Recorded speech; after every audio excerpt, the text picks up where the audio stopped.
Hello everybody, this is Yoko's Anime Reactions, and this is going to be my review for Black Clover. Oh my god, I just hear, why do they have to do this? Black Clover, episode 38.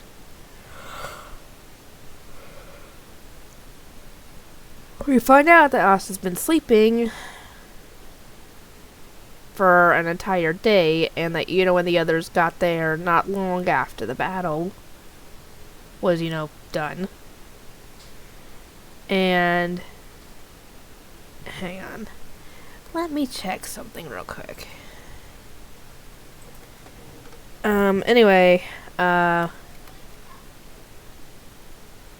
was really worried about him, and was kind of, but obviously he's not going to show it as much. Hang on. There we go.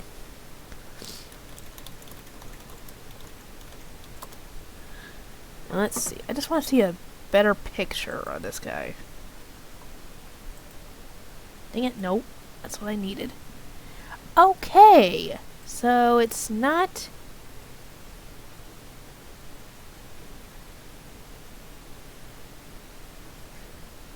Huh.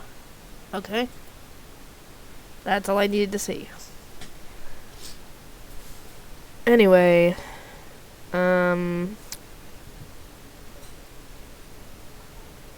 yeah, thankfully the sister, the nun is fine. She's resting. And obviously Marie is happy. Ghosh is kind of, his usual self. He acts like he doesn't care, but he kind of is glad that she's okay.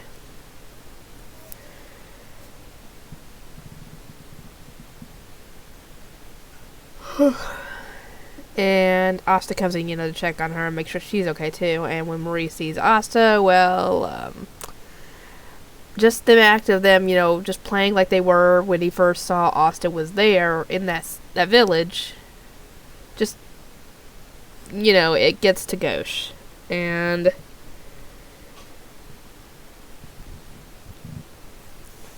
they finally head back. And we find out that apparently, the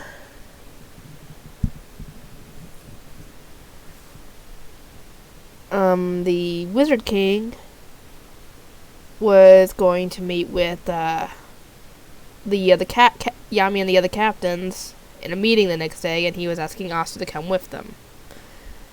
Okay. And we meet the advisor that's always hounding the Wizard King about, going out and doing stuff when he's not supposed to. His name is Marks. But Yami calls him Mushroom Head, which is kind of odd. Anyway, they bring Asta down while, Yami goes to meet up with the other captains. And we find out the reason why Asta was called there.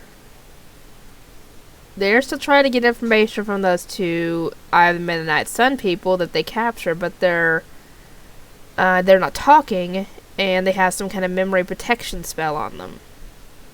And when they mentioned these two, I was like, oh, are they going to use Asta's anti-magic to get rid of the spell so they can get the information they need? And that's exactly what they're going to do. So all he does is pull out his sword and just go, yoink, yoink. Just tap the tip, not the blade tip, the other end of the end of the hilt on their heads.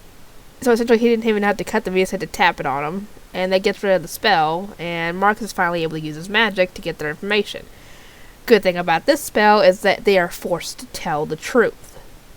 They cannot lie. All their truthful memories and everything are revealed, essentially, to them. While this is going on... Sorry. Yami and the others are waiting for the Wizard King to show up so they can start this meeting, whatever they need, and we get to meet the guy who runs the Purple Orcas officially for the first time, since they only mentioned him in, what was it, the third episode? Third, fourth episode, somewhere around there? And that was it. Oh, and we officially got to meet the leader of the, dang it. I don't remember which one it is, but it's the young kid, the leader who's the kid. And as they're all talking, I'm starting to get a suspicion that they might suspect a mole, essentially. Someone on the inside giving information to the enemy. Essentially a traitor. And they're starting, when the guy, the Golden Dawn captain shows up, I was actually suspecting him, to be completely honest with you guys. And now that I think about it, ooh, I think I knew. I've got an idea, but anyway, that's for next episode, I think.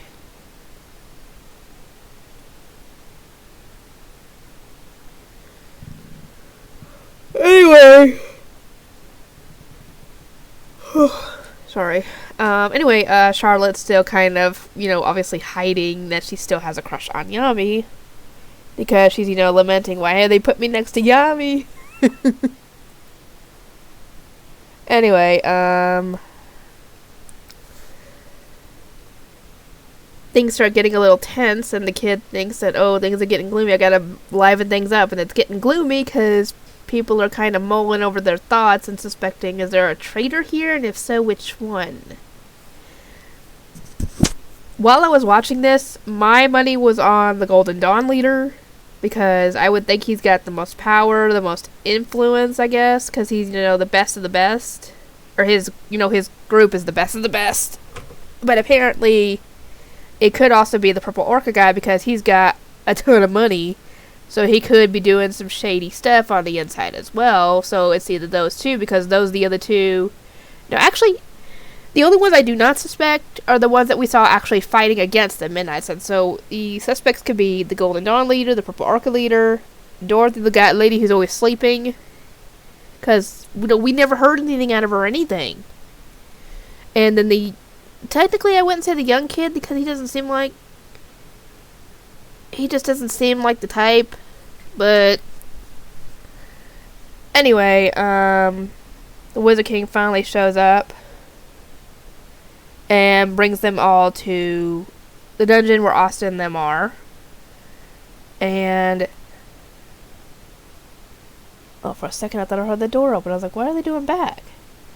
Sorry, my mom and dad took my sister to the doctor because she's got an appointment in another city. It's like a ways away. Anyway. Sorry. Anyway, he explains that they suspect a traitor in the ranks of the captains.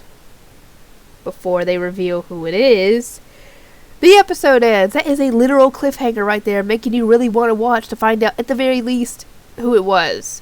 Because now the spell has been broken, so they can't tell the truth. So the information they know they get is the truth. And obviously Austin doesn't know who it is. He just knows that there's a traitor amongst the captains. Anyway, if you've gotten this far in Black Clover and you haven't subscribed, I'd recommend doing so, because there are other shows that I do, and there might be a show that I might do in the future that you might like. So, I'll get to work on editing this, and I'll see y'all next time.